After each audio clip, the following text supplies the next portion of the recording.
How's it going, friends?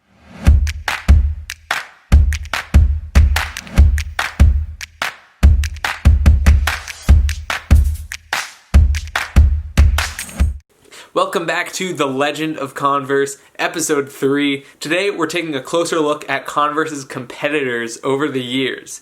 This honestly might be one of the most interesting aspects of the Converse history because it really catalyzed a lot of the cultural influence that they had, as you will see through this video. As you might expect with any successful brand, Converse had a lot of copycats and competitors over the years. The first competitor that was able to rise up and challenge Converse was Keds.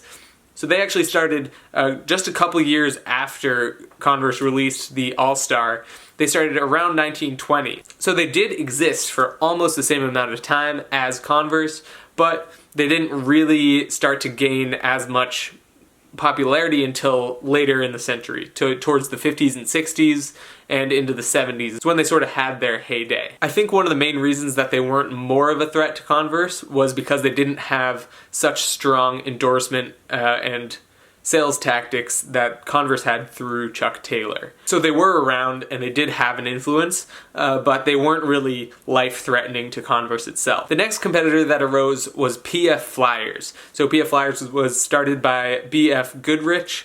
The PF in PF Flyers stands for Posture Foundation, which was the technology that they created to make a more comfortable experience and sort of challenge Converse in that way. So they were athletic shoes and they were used in the gym and on the basketball courts. PF Flyers was started in 1937, but once we start getting into the 50s, you see PF Flyers move more into the fashion and leisure industry and don't really stick around with sports quite as long. So PF Flyers was successful, and at their peak they had 20% of the market share of athletic shoes. So they definitely gave Converse a run for their money in that way. Similarly to Converse, PF Flyers were able to become a standard issue piece of military equipment. So for certain training outfits and whatnot, they would use PF Flyers, and that got them a lot of credibility and sales as well. So they are a competitor, definitely. They're taking market share of sneakers away from Converse, but similar to Pro Keds, they're not really as life-threatening as some other competitors. So now we get into the big stuff. So there were a lot more competitors that I could touch on.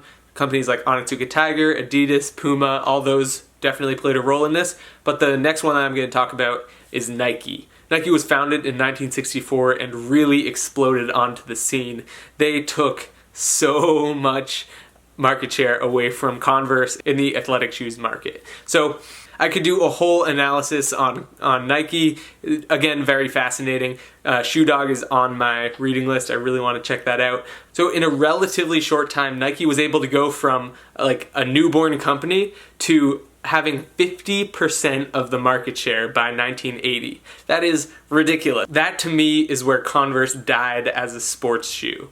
Once you start seeing Nike developing their Air technology and getting massive endorsements, Converse really sort of fades. And they do have shoes like the Weapon and the Pro Leathers and everything that do stick around on the course for a little bit, but you pretty much don't see any more Converse All-Stars. It would just be kind of laughed at that point because technology moved so much further away from the All-Stars. So again, I do think this is what essentially killed Converse's basketball presence.